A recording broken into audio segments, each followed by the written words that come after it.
go back-to-back. Can we get a double scoop of the goop? The scoop is in. It's another Tuesday. Weather's not real flash, but we're going all good. Big representation at Menangle this Saturday, Chris. Yeah, looking forward to it. There's 3 runners in the Eureka. There's 2 runners in the Len Smith Mile. The Len Smith Mile promises to be an absolute ripper. All the free-for-all stars, I Keep Smiling, taking on the boys. Who comes out on top? Who knows? But it's going to be a cracking night of racing. Yeah, absolutely. And the Turpin stable, they'll be well represented by the janitor in the Len Smith Mile. Yeah, he was awesome here, first up last week. Couldn't have made a bigger impression or a bigger statement in readiness for the Len Smith Mile. We know he's a proven performer down there already this year. He's gone sub 50 and he was just awesome last Saturday night. So looking forward to seeing him go up against the big boys, Swayze and co. I'm sure he's going to measure up. And they've also got attachment going around in the consolation, you could say, of that race, the Eureka. He's drawn the outside of the front row, but hopefully he maintains his really good form. We've got an update on Better Eclipse. We do. Of course, we saw him here during the Inter-Dominion series. He's changed trainer. He goes from Jess Stubbs, leaving Lara J, and he's gone to the stables of Gary Hall Jr. in Perth. So it's not Gary Hall Sr., Gary Hall Jr. So it'll be fascinating to see how he sort of fits into the scene over there on the West Coast. And I'm sure with some big races at the end of the year, Junior will be aiming for those races. So that's going to be really interesting. Better Eclipse has gone west and links up with Junior. Did I see Bluto win for Junior? He's got a few that are going all right at the moment. Speaking of Perth, Steno, the mare, she was here during the winter. Yeah, she's changed a trainer as well. There was talk that she was going to be retired after a Queensland campaign, really brave in the Golden Girl behind I Keep Smiling, now under the care of Jason Grimson in Sydney. So keep an eye out for Steno. She is going to race on this coming season. Mufasa Metro, we saw him in the 2023 Inter-Dominion, didn't quite get here this year, 2025.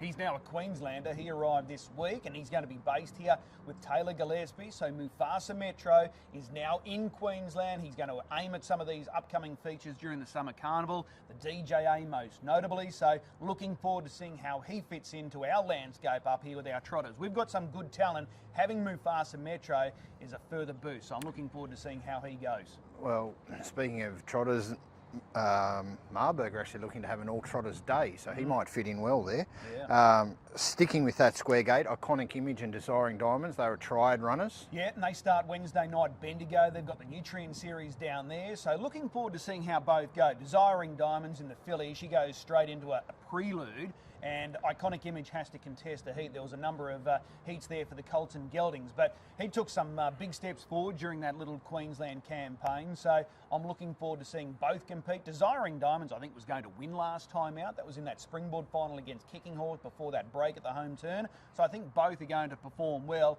Ultimately, Desiring Diamonds, being Queensland owned, will return to Queensland and race her way through the grades up here.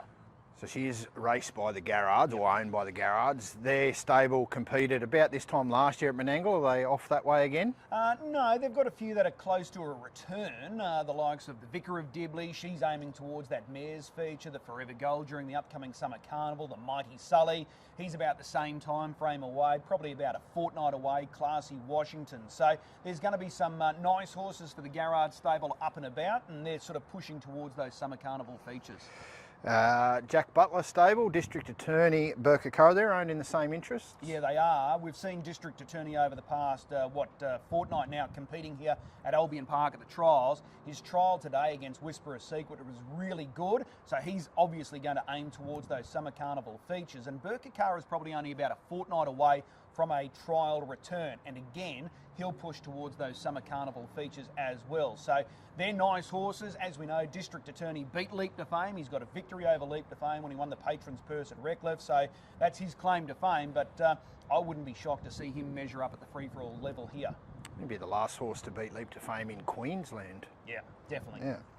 Yeah. Manila Playboy, we haven't seen him at all this season, or not much anyway? No, he's been very sparingly raised, but he's close to a return. He's probably only about 2 to 3 weeks away from a trial return. So it's been probably a little frustrating for Shane Fraser, but at this point, everything's coming along really well. So again, if he holds his form once he returns, Summer Carnival features are going to be an obvious target. So I know there's a lot of local people that are aiming towards these summer carnival features, and they keep saying, oh, is Leap to Fame coming back from New Zealand in readiness for a race like the Blacks of Fate? I'm not sure, but I know there's a lot of locals that are hoping he probably just has a little break after the New Zealand Cup.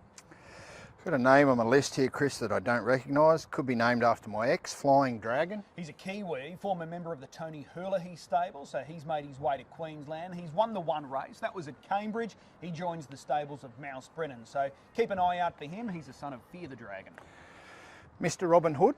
Mr. Robin Hood, former member of the Jason Grimson stable, hasn't raced for a long time, this horse Darren, but he's now here in Queensland. He's obviously had his fair share of issues, but he's now here. He's under the care of John Livingston, so hopefully he can make a full return and showcase his skills, because his overall record's pretty good, so don't be shocked to see him notching up winners here at Albion Park.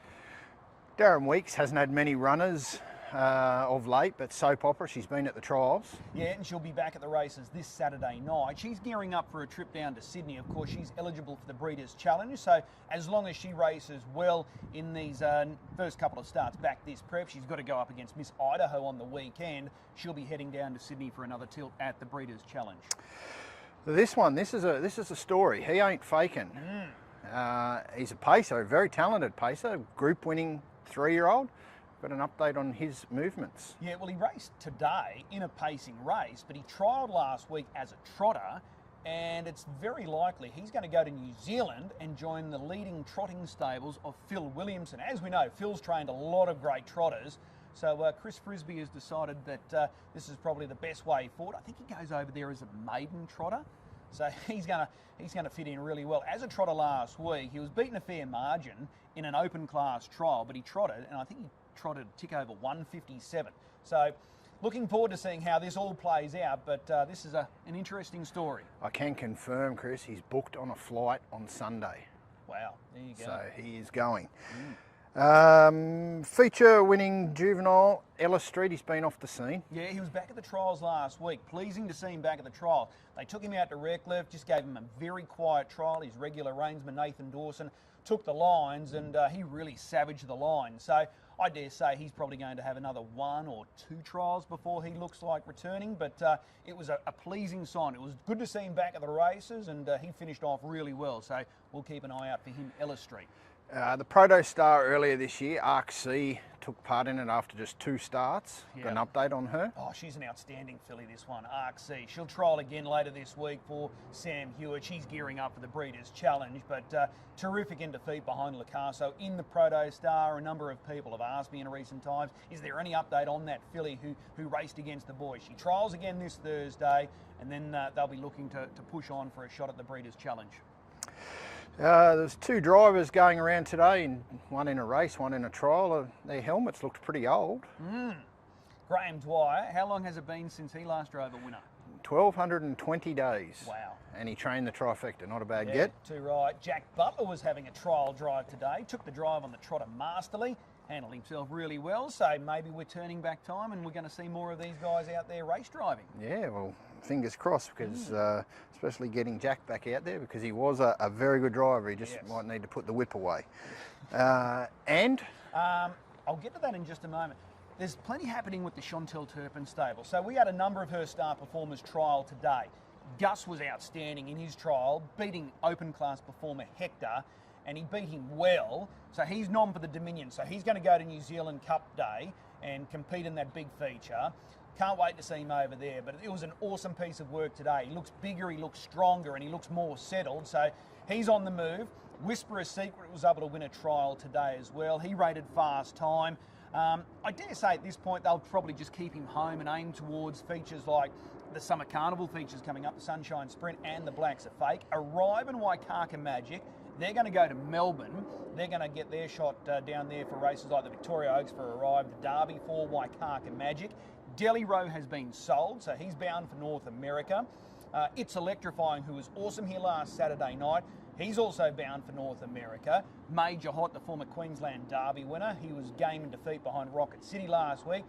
He's bound for North America as well. So there's going to be a mass exodus from this stable, but there's still plenty of firepower there. And they were in the winner's circle last week. They had a 2-state double, the Turpin stable, here last Saturday night with It's Electrifying. And Our Sweet Delight was able to score for Jason Grimson down there in Sydney. So there's a fair bit happening in that stable. Speaking of that stable, do we know Gus's warm-up driver, will he get those duties in New Zealand? No, I don't think so. I think they'll be looking for a more professional outfit, and they've got the choice of many over there in New Zealand, so we're looking forward to that. You mentioned, and as we know, those nominations are going to close off very shortly for the Alderman drivers next year. I spoke with Andrew Clark, the racing manager, the harness racing manager for Racing Queensland recently, and he said, you know, we're hoping to see a number of people put forward female drivers. Let me put this one out to you. It'll be interesting to see if any syndicate that gets chosen to have a slot for the Alderman drivers coming up in February next year, if they go with Natalie Rasmussen. Hasn't driven for some time, still over there in New Zealand, but it'll just be interesting if her name is put forward, Natalie Rasmussen. Yeah, it'll be a while since she's driven at Albion Park, Yes. I don't know, but she knows her way around this track quite well. So that's the end. We'll notice you've had some palm cards. Anything on those that we need to know about? No, just in case I forgot any names. I think I nailed them all, so we'll have plenty more next week, put it that way. Okay, looking forward to that. And Goop looking to go back to back. Can we get a double scoop of the Goop?